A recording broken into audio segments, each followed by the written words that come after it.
Thinking about moving to the Emerald Coast, but not sure which city is right for you? In today's video, we're going to go over the pros and cons of every city along the Emerald Coast, including some of these cities north of the coast. What's going on? My name is Andrew. Of course, you can call me Mongo, and I'm running a real estate team here on the Emerald Coast. And every single city has its own vibe, its own unique perks, and even drawbacks. So whether you're looking for quick access to the beaches, affordability, or the best schools, or heck, even nightlife, then stick around because we are going to go over every city along the Emerald Coast to figure out which one has the best lifestyle for you. I thought it'd be fun to go through the biggest pro and the biggest con of every city without duplicating any of them. So you're not going to see the same thing twice. So do not miss out on the ones at the end because you might miss out on something pretty important. So let's start with our first city and our biggest city here along the Emerald Coast, Pensacola. Pensacola's biggest pro is its historic charm and its culture. Pensacola is one of the oldest towns in U.S. history, and you can see it throughout the city. They've kept a little bit of that historic charm while updating the things that needed to be updated. So don't worry. If you're wanting to move to Pensacola, you're not going to walk in and just see old saloons from back in the, Western days or something like that. No, you're going to see all the modern amenities. In fact, you've got a lot more of the modern amenities here in Pensacola than you do in a lot of the other cities, but they're still going to hold on to that charm. In fact, you're still going to see homes in the 1800s. I didn't realize how big of a difference the floor plans were, but I remember the first time I was shown an 1840s home out here in Pensacola, and we walk in and the floor plan's completely different. The way it was laid out was different. And obviously that changes over the years, but it was so cool to be able to walk into a home with that much history and just see everything about it, from the plot of land it was on to the unique construction. Just everything about it was charming. But there is one really big con that deters a lot of people from Pensacola, and that's the crime rates in certain parts of town. Now, this isn't going to be everywhere, but there are certain parts of town where the crime rates are a little bit higher than some of us might be comfortable with. So while most of Pensacola is safe, there'll be some that you need to watch out for. And this is something that I suggest you do your research on, because even though you are moving here and you're going to consult a real estate professional for your move to figure out what part of town you're in, a lot of people don't know this, but we're actually completely eliminated from being able to talk about the crime rates in general. In fact, we're not even really supposed to help point you in the right direction for the most part. But you can do your research ahead of time to make sure that you're getting in a neighborhood that feels safe. They don't want us doing it as real estate professionals because we hold a license and it could be construed as what they call steering. So we're going to help you as much as we can, but we are limited in how we can help. Next up on our list is Gulf Breeze. For those of you that have been to Pensacola before, if you go down to Pensacola Beach, it is surprisingly located just south of Gulf Breeze. In fact, it's really surprising to me that it's called Pensacola Beach and not Gulf Breeze Beach, because you have to leave Pensacola, get onto a bridge, go through Gulf Breeze, get onto another bridge to get into Pensacola Beach. So I'm not 100% sure why they call it that. I think it's because you can actually get to Pensacola Beach from Pensacola in the south side if you go through the park. But at the end of the day, Gulf Breeze is the next city we're going into, which is just southeast of Pensacola. Now, one of the biggest pros of Gulf Breeze is its schools. Now, I was really torn on where to put schools here because schools are very good in multiple areas along here. Not only does Florida have great schools in general, but in our area, we're super blessed to have amazing schools in several different cities. Santa Rosa Beach, Niceville, Gulf Breeze, heck, even Navarre has outstanding schools. When we're looking at ratings overall, Gulf Breeze tends to be the one that is rated the highest, which is really surprising for how small the town is. I'm kind of under the impression that that's why the school is rated so well, because the town is a little bit smaller and it's a little bit pricier to get into Gulf Breeze from, an overall cost of living standpoint, that I think the rooms are smaller and they get more dedicated one-on-one attention. Now, I don't know that for certain. That's just my best guess. But Gulf Breeze comes with its own con. For those of you looking for new construction, well, this is where your con is going to be, because there's very, very, very limited new construction here in Gulf Breeze. And the reason is kind of obvious to me. It is landlocked. There's not much more else to build. There's not really any large empty plots of land that a builder or a developer could come in and build a community or a master plan development. So therefore, they're having to tear down old houses and put up new ones when it makes sense. And for those that don't know, in the building world, it's not the best way to do it. It's not the cheapest. It's not the most cost-effective way. So they try not to. But if there is a builder in Gulf Breeze and that's their main MO, if you will, then you'll definitely see it from time to time of them tearing down a 1940s, 50s building to erect a brand new construction. But finding an entire community of new construction is a little bit harder, though not 100% impossible. And because of this, by the way, you can imagine that the new construction there when it is built is going to be a little bit more expensive in comparison to a builder that was able to buy land and build on versus buy an old house, demolish it, refurbish the land, and then rebuild. Next up is Milton. Just to the north of Gulf Breeze or the east of Pensacola is a little city called Milton. Now, in between Pensacola and Milton, there is one smaller city called Pace. I'm kind of lumping both of them together because their vibe is very similar. And to be honest, I can't tell half the time which one I'm driving through when I'm driving through both of them. So when we get into Milton, I'm going to label this one as the most affordable place along the Emerald Coast to purchase. Now, that is a little bit of a fallacy. It's not 100% true because there are, like I said, Pace, there are a couple of other smaller towns as well that are right in line with Milton or maybe even slightly cheaper, but they're much, much smaller and we generally don't go over them on this channel. So out of all of the ones we're going to go with, Milton is for sure the most bang for your buck that you will see here on the Emerald Coast. There are a few close seconds, but Milton takes the cake. But of course, generally when you have the most affordable thing in town, it comes with a pretty standard con, and that is very limited things to do in the area. So dining and entertainment and nightlife, well, nightlife is practically non-existent in Milton. There are a few bars that are open up a little bit later, but you're not going to see standard nightlife. You are going to have to go into Pensacola or south into Navarre or Gulf Breeze to get any semblance of that. And of course, the dining and entertainment options are very limited as well, although they're not completely void of those things. There are plenty of restaurants, there are plenty of entertaining things to do in Milton, but it's not going to be near as many as in most of the other cities here. But lucky for you, that con is eliminated by heading 30 minutes west into Pensacola or 30 minutes south into Navarre. So if you've been to either one of those cities and you like it, but you want a more affordable version, Milton is a great option. Now let's move on into Navarre, or what we used to call Florida's best kept secret up until a few years ago when they took that sign down and changed it, because it's no longer as much of a secret as it used to be, but it's still got some of the benefits of being a secret in the making. So for the pro for Navarre, I couldn't help myself. It's got the best locals beach feel out of all of the cities that we have here. Personally, to me, Navarre feels like it's the most amount of locals when you go to the beach scene in general, whether it's going to a restaurant on the water right there on Navarre Beach, or whether it's, sitting outside at a restaurant in town or going to the beach in general. It just feels like it's a lot more locals than it is tourists. But that being said, there are plenty of tourists that come out during tourist season and even during the snowbird season, which is the winter months like we're in right now as I'm shooting this in early February. But for the most part, it's going to feel like locals. And I think that's a heck of a pro. Now, it is a little bit commercialized and it is moving a little bit closer in the direction of Destin. In fact, it is my theory that in about 5 to 7 years from now, there's not going to be that much of a difference between Destin and Navarre, other than Destin is more famed with its name, but Navarre is going to feel very similar. It is getting commercialized. It is moving in that direction. So just know that ahead of time, if you're future projecting and you didn't want that kind of neighborhood or that kind of city to live in, the Navarre might not be the best option for you. But for the next probably 5 to 10 years, I know I said 5 to 7 a second ago, but in the next 5 to 10 years, you're going to get that locals feeling. And maybe I'm completely wrong about it feeling commercialized over time. Maybe we never fall into that trap.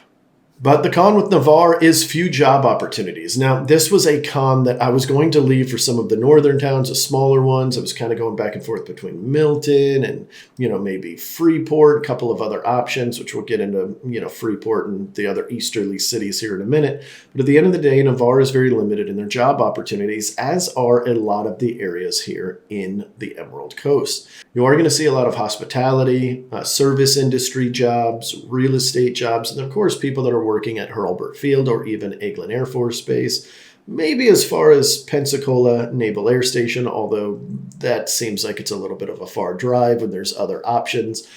At the end of the day, those are going to be the biggest job opportunities that you have. So if you are working from home or maybe remotely, then that's going to eliminate this con completely. Now let's move on to my alma mater, if you will, Fort Walton Beach. I know alma mater doesn't make sense for this situation, but I just really wanted to say it. So Fort Walton Beach, let's talk about it. So I would say the pro on this one came to me so easily. I've lived in Fort Walton for a very long time, in and out of the area and sub cities of Fort Walton.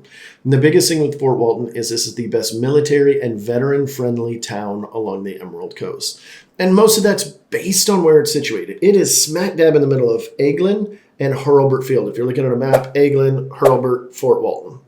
Hopefully I did that right. I'm not sure if the camera is going to go backwards on me, but you get the point. It's smack dab between two very big bases. So therefore you get a very heavy military presence and veteran presence in the area, because a lot of the people that get out of the military end up getting, government contracting jobs here in the area, because we've got Lockheed and Boeing and a bunch of other options like that. So for those of you looking for a town that's got a lot of veteran resources and job opportunities for veterans, then Fort Walton Beach is a great spot for you. And of course, if you're located either PCSing here because of Hurlburt or Eglin Air Force Base, then obviously this is a great city for you. But Fort Walton Beach has one pretty apparent con when you go driving around town, and that is that the infrastructure and the housing is starting to get a little bit aged. Very similar to what I talked about in Gulf Breeze, we don't have any more room for land, so there are a lot of 1940s, 50s, 60s, and 70s style homes that are kind of waiting to get refurbished, waiting to get torn down and rebuilt back up. But in the meantime,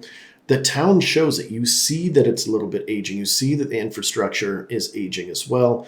And it's fairly obvious, to be honest. And on top of that, the zoning was not done very well in the 70s and 80s. So therefore, you'll kind of see a mixed bag of stuff of, mobile homes being right next to, commercial properties, which are right next to apartments, which are right smack in the middle of a bunch of single family homes, for instance. Now, that's getting fixed a little bit. They call it being gentrified, I think is the right term for it. But at the end of the day, you can see it here in Fort Walton Beach, but it's a pretty good option if you are located between the bases or going to be working at one of those bases or near them. All right, let's move on to Niceville. Is this a nice place or not? Hey, by the way, before I forget, I actually meant to say this earlier, guys. If you guys would like a full-blown guide on the entire Emerald Coast, we actually have one. We can email a PDF version of it to you.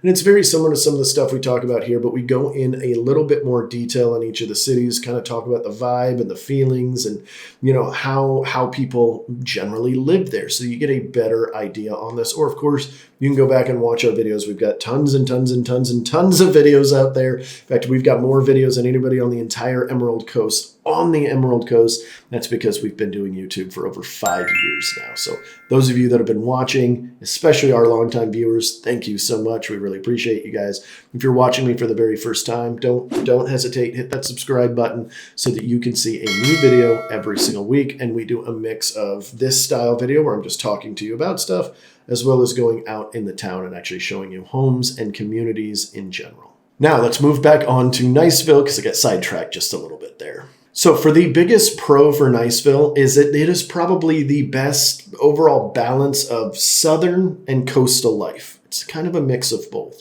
When you think of Niceville, a lot of people think of great school systems, great extracurriculars, very family friendly, very family oriented, streets where everybody's walking and riding their bikes. Like, this is the feel of Navarre. But at the end of the day, I feel like it's one of the best balanced between southern and coastal life, as I mentioned a second ago. Because you've got that great sense of community in the schools that I mentioned, plus you are very close to Destin. You are a bridge right away. It does suck that that bridge is a toll bridge, and it costs a little bit, especially if you're going back and forth on there. I think it's up to $3.50 or even $4 per trip right now.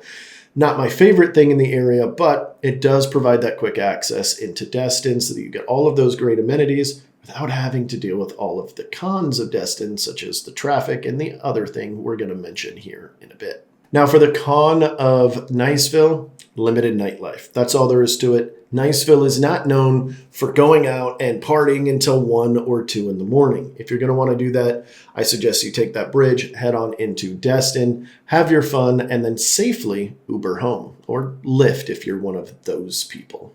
Now, we're going to move a little bit further north of Niceville into Crestview. Crestview's biggest pro is based on people that don't mind commuting. The amount of space and the amount of bang for your buck that you're getting for Crestview for the commute is extremely high. But I'm really emphasizing this, and I'm going to emphasize this again on the con here in just a second. You need to be comfortable with a good commute. So to put this in perspective, we have a 2-lane on each side going in and out of the main area in Crestview, and the entire sides are limited by Eglin Air Force Base. They're owned. We can't build anything else. That is what we've got. And what happens here is we've got Eglin letting out at around the same time as 7th Special Forces Group and Duke Field. 7th Special Forces Group and Duke Field are just on the south end of Crestview, with all of that traffic from Eglin coming up at the exact same time. So going into work and coming home from work, particularly the coming home from work portion, can take a 25-minute drive and turn it into 45 to 55 minutes, just like that. In fact, it's really common. It's almost a daily occurrence, at least Monday through Friday, when all of the bases are up and running. You're generally not going to see it as much on the weekends because there's a lot less people working during that period, but just know that it gets congested and it is not fun. If I was living in Crestview, I wouldn't go home from the hours of 4, maybe 4:30 at the latest, up until about 6 p.m. The traffic generally starts dying down around that time. And I kind of touched on it. I'm talking about the con right now. It's got the worst traffic out of all of the cities we have, and it's purely an infrastructure problem. That's it. The town isn't that big, and there's not that many people going in and out. On top of that, it's a hub city, which is actually more of a pro, but then you get a little bit of traffic from it being a hub city. Hub city meaning there is actually 2 major highways running right over Crestview, so you get a little bit of extra traffic there. You'll hear people talk all the time on like, hey, I'm south of I-10, meaning, hey, my commute's a lot better because I'm not dealing with the I-10 traffic because that's people coming from Pensacola, maybe further on in the east, depending on where they're working at, and they're all coming in and converging at the same time as that military traffic. All right, now let's move on to one of my kind of newest favorite areas. And it's not new at all, but it's a little bit newer to this channel. We have not been talking about it as much in the first 3 or 4 years that we were shooting videos, but we are now because it's getting built up enough that I think it's going to be a really big contender. And if I lived closer, I would be considering moving here myself, and that is Freeport. Freeport's pro is hands down so easy. It is the best period, upcoming period, town period in the entire city or in the entire Emerald Coast. From Pensacola to Panama City Beach, if I'm thinking up and coming, it's Freeport. I used to say that about Navarre. If you go back to our videos 4 or 5 years ago, I'm like, hey, this one's up and coming, even though a lot of people know about it. Well, Freeport is getting to be the same way. Now, the really cool thing with Freeport is you're getting a lot of bang for your buck, a lot, with a ridiculous amount of amenities, plus practically new construction everywhere you go.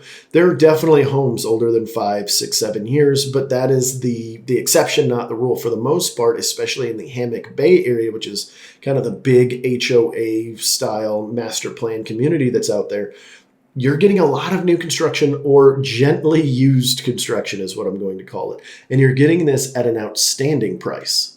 But there are a couple of cons with Freeport. Now, one of them is the one I want to talk about, and I'm going to mention another one that wasn't on my list that popped up in my head while I was sitting here chatting. The biggest con with Freeport is very limited amount of shopping and dining. Now, I know I've talked about dining and nightlife in a couple of the other cities, and I know I'm trying to make them all a little bit different. But at the end of the day, there's not a whole lot of shopping and dining here in Freeport. In general, you are going to need to travel for that. And there is one extra con that I have to tell you guys about, and that is for those of you that are relying on DoorDash and food delivery or Instacart. I don't know about Instacart. I haven't asked about that, but one of our agents did move to Freeport recently, and one of her chief complaints was, hey, I can't get DoorDash here. I can't get food delivered to my house.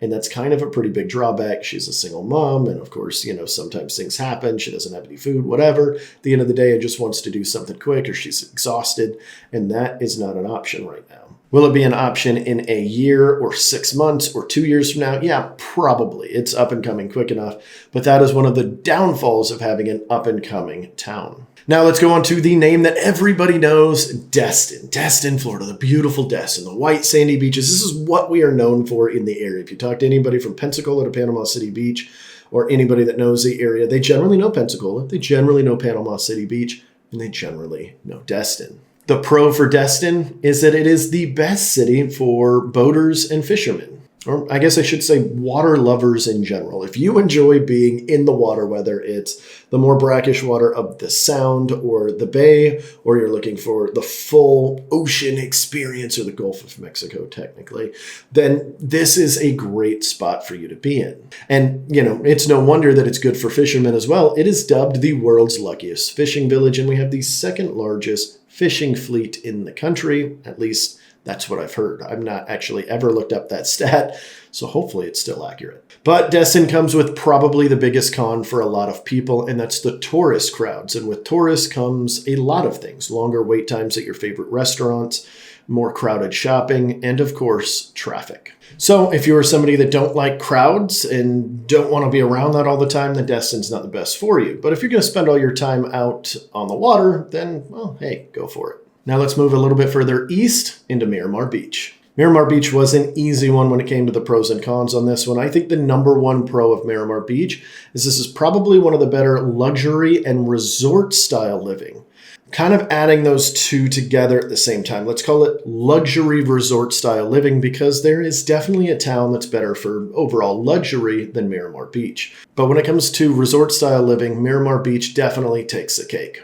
So if you want a vacation vibe year round from the moment you wake up to the moment you go to sleep, then Miramar Beach is a great spot for you. So whether you're looking for a high-end beach home or a condo overlooking the water, Miramar Beach has you covered. But with all of that, there is one pretty apparent con that happens with Miramar Beach because of the pro. And that is high HOA and property costs. You're going to pay a pretty penny to live here, not just initially when you're purchasing your home or condo, or even if you're renting, but also in the HOA fees that are recurring and constant. This also means that insurance rates are typically going to be a little bit higher as well, but not noticeably so, but I do like to point it out. We only have a few more cities to go, and you don't want to miss them because these are some of the coolest cities here on the Emerald Coast. So let's move on to our next one, Santa Rosa Beach. Santa Rosa Beach is so interesting to me, especially as like kind of a natural introvert. I know I'm in real estate, so I don't really classify as an introvert because I do have to talk to people for a living. But when I'm thinking of Santa Rosa Beach, it tickles that side inside of me, that that introvert side, because it's laid back and it's great for nature lovers. So that's what we're calling the pro on Santa Rosa Beach. This is the best for a laid back, nature focused lifestyle. Santa Rosa Beach is completely surrounded by state parks and hiking trails and coastal dune lakes, which are super rare, by the way. In fact, I think there's only a few spots in the world that have coastal dune lakes, and we're one of them. So at the end of the day, if you are an outdoors lover, but you still want all the benefits of being near a beach town, and I guess the beach is part of the outdoor lover thing, but you want all the outdoor stuff. You want the hiking trails, the walking trails, biking trails, go take my four-wheeler out or my Jeep and go driving on some trails, but also be able to step over to the beach. Santa Rosa Beach is a great spot for you. But there is one inherent con with this, and that is a higher price tag for lower amenities than you will find in some of the other higher price tag areas. Now, this is by no means the most expensive area along the Emerald Coast to purchase in. In fact, it's not even in the top 3, but it is fairly elevated, especially depending on what side of Santa Rosa Beach you're going to. And of course, it is spread out right now. Santa Rosa Beach is one of the few areas here along the Emerald Coast that has lots of land, and they're still developing and still building. So that comes with its own kind of issues there, where it's a little bit limited on your dining options and your entertainment options in general. Now, there's no lack of it. Let me be clear here. Lots of dining options, lots of entertainment options. But there's a good chance you're going to have to drive a little bit, because Santa Rosa Beach does span a large area it's not just building like a lot of our other cities are. Maybe that's a pro. Now let's move on to 30A. Now 30A is technically South Santa Rosa Beach, but I am separating these two because 30A is its own beauty and monster in of itself. So the pro on 30A was super easy. It is by far the most unique and exclusive area along the Emerald Coast. Every single town has its own entire personality. Like when you go on a cruise ship and you're like, hey, the vibe makes the cruise ship. It's very similar to 38. Every single vibe is different. Every town is different. There's Rosemary Beach with its like super romantic candlelit feel everywhere you go. You got Watercolor with its beautiful artsy buildings and just overall artsy community in general. And I could go on and on with every community. But there is one glaringly obvious con: the price tag. 38 in general is extremely expensive with limited inventory. A lot of people want to live here for a good reason. If you've ever been to 30A, if you've ever vacationed here, or even drove through it and hung out for a day while you were vacationing in Destin, let's say, you know exactly why a lot of people want to live here and why the inventory is low. This is sort of a dream paradise to live in. So just keep in mind you're probably going to need close to $1 million to live here. Now, there are definitely cheaper areas. In fact, the video I did last week was all about this. You can get in at around $600,000 to $700,000, but well, with condos, you can get in even cheaper than that. But for the most part, you are going to pay a little bit more to live here. So just keep that in mind. And now we move on to DeFuniak Springs. I was actually not going to put this in the video, but I figured, heck, I don't want to skip anything out in case this is perfect for somebody. So the big pro with DeFuniak Springs, for those of you that like this, is its historic and small town feel. DeFuniak Springs is home to beautiful architecture, a charming downtown area, and it's all wrapped around this beautiful, like round, spring-fed lake. So it's kind of like stepping into a time capsule going backwards, but with some of the modern amenities nearby. But when it comes to DeFuniak Springs, this is probably, out of all of the cities we talked about, the hardest place to get to the beach. So that's its con. It is generally going to take you about 40 to 45 minutes, no matter where you're at in DeFuniak Springs, in order to get to the beach. Now, for a lot of you, you're like, heck, that's awesome. Well, great. The pricing is going to be really good here in DeFuniak Springs. You get that small town feel, great architecture. This might be the perfect place for you if you can withstand that drive and maybe not going to the beach as often as you think you might. So at the end of the day, if daily visits to the beach are your thing, this is probably not for you. I'd stick with one of the coastal towns. Each one of these cities has its own special thing to offer. It's just a matter of which one offers the things that you would like. So if you're looking for affordability, then Milton, Crestview, and DeFuniak Springs, and even Freeport might be the perfect option for you. If you want top-rated schools, check out Gulf Breeze, Santa Rosa Beach, 30A, Navarre, Niceville. And of course, if you want beach lifestyle, choose any of the coastal towns like Destin, Navarre, or Fort Walton Beach. And if you're looking for luxury and exclusivity, then Miramar Beach and 30A are the two options for you. If you're thinking about moving anywhere along the Emerald Coast, my team and I are prepped and ready to help. All of my information will pop up on the screen. You can call us, text us, email us, go to our website, find us on social media, whatever you guys would like. We do videos every single Tuesday at 4 p.m. Central Standard Time, so we look forward to seeing you guys there. And as always, if you guys have any questions, you can comment it down below. That is me answering all of the questions there. I like staying connected with you guys, so feel free to ask anything down below. And of course, reach out if you'd like to start your journey. And it's never too early. A lot of people will say, hey, I'm not going to reach out to them. I'm a year out. Well, you definitely can. If you're within a year, definitely reach out to us so that we could start getting to know the areas that you're looking for and that you can start seeing the pricing and what to expect as the real estate market is always ebb and flowing. As always, we appreciate you watching, and I'll see you next week.